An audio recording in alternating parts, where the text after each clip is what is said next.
font vivre en nous l'espérance en des jours meilleurs, même si nous ne pouvons pas encore très bien les cerner.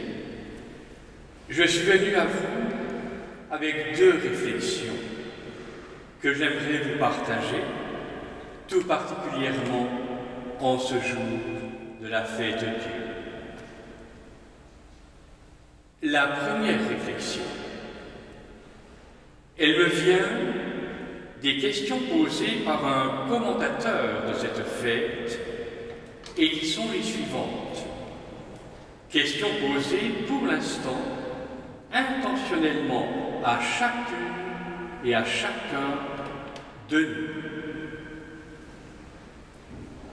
Qu'est-ce que les communions lors de l'Eucharistie ont comme effet en chacune et chacun de nous?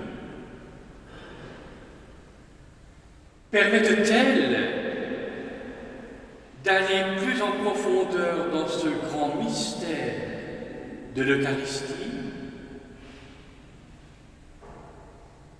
Quelle place a pris l'Eucharistie dans le courant de la vie de chacune et de chacun de nous?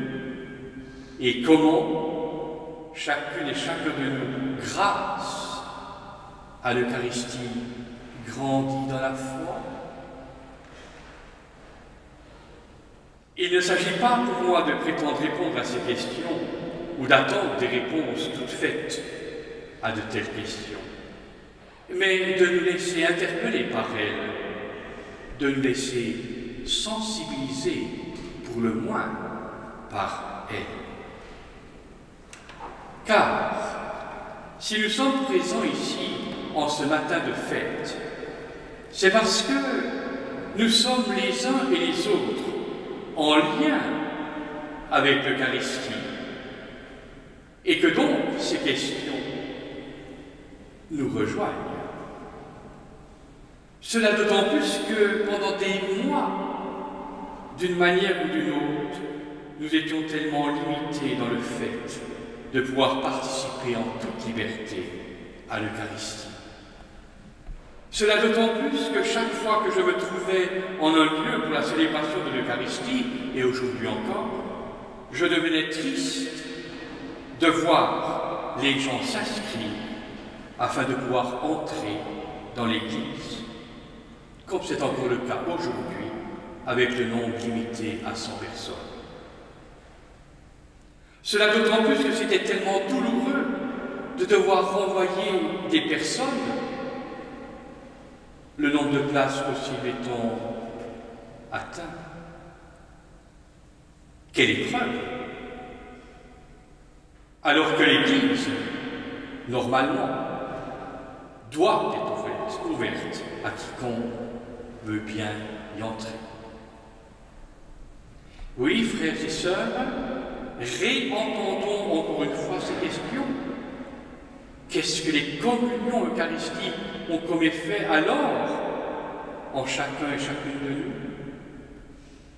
Permettent-elles d'aller plus en profondeur dans ce mystère de l'Eucharistie?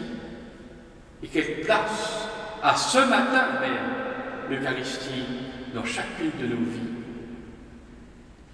Et laissons ces questions continuer de résonner en leur donnant comme support les paroles que le Christ lui-même, et c'est l'évangile de Marc entendu tout de suite, que le Christ lui-même nous a laissé avant de se donner sur la croix. Prenez, ceci est mon corps.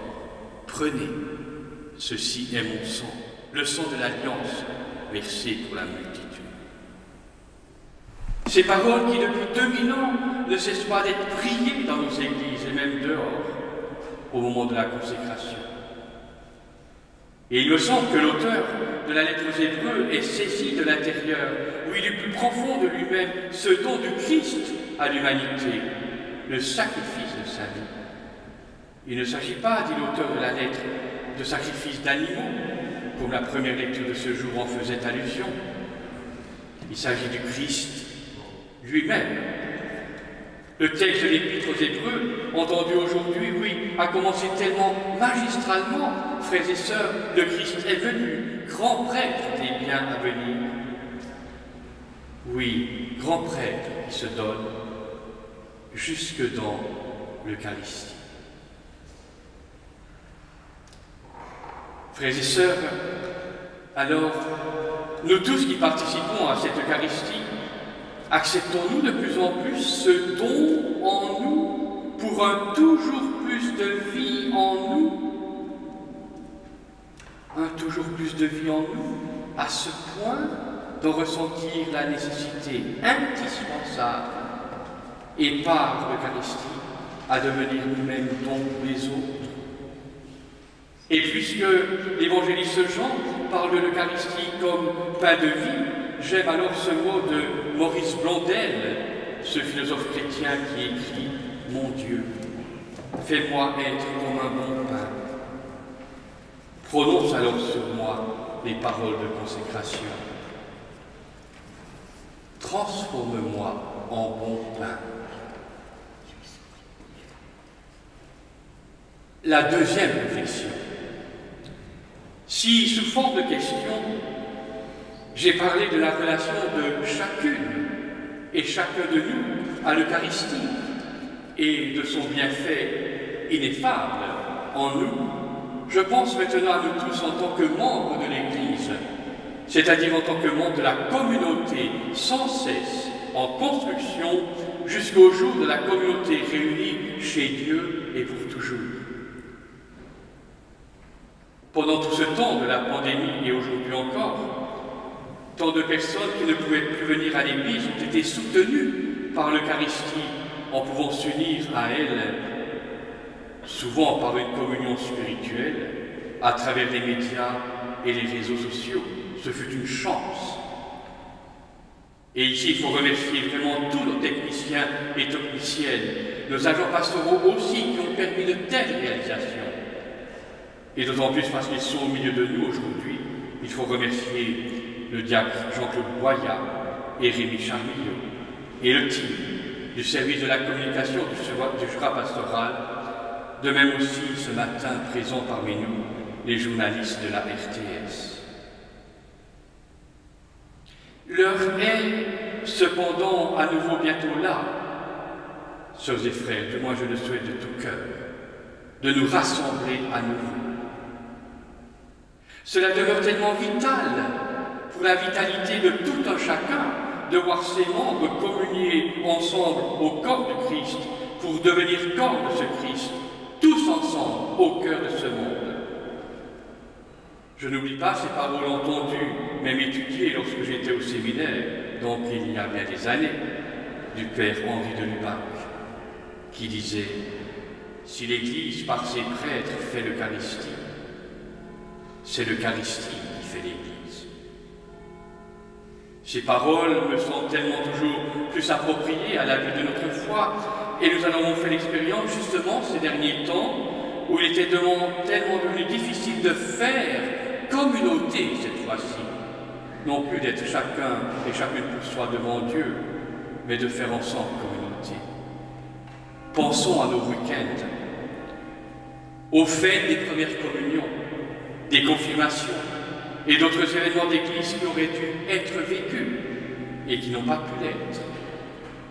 Et pensons particulièrement à une sans émotion, à tant de familles frappées par le deuil qui ont dû vivre une double épreuve, celle de perdre un être cher et de devoir prendre congé de lui avec l'absence de tant de personnes qui auraient aimé se joindre à la célébration et pour les croyants, pouvoir communier à ce pain de vie qui les réunit en une seule famille dont les membres se réconfortent les uns les autres. Donc il faudra que nous nous réjouissions lorsque les portes de nos églises s'ouvriront alors toutes grandes et que tous puissent y entrer et célébrer ce don de Jésus fait à l'humanité afin que nous devenions nous aussi dons pour tout autre là où nous vivons. Unis à nos malades, à nos personnes âgées, il nous faudra mais peut-être réapprendre à sortir de nos maisons. Enfants, jeunes, familles adultes, et nous remettre en chemin vers l'Église, où l'Eucharistie peut être célébrée.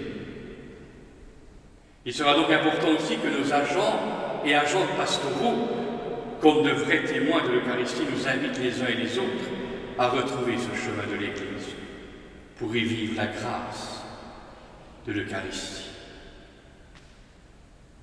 Pour y vivre la grâce de l'Eucharistie. À ce propos, je ne peux pas ne pas citer cette pensée de saint Ambroise de Milan qui écrivit en lien avec l'Eucharistie: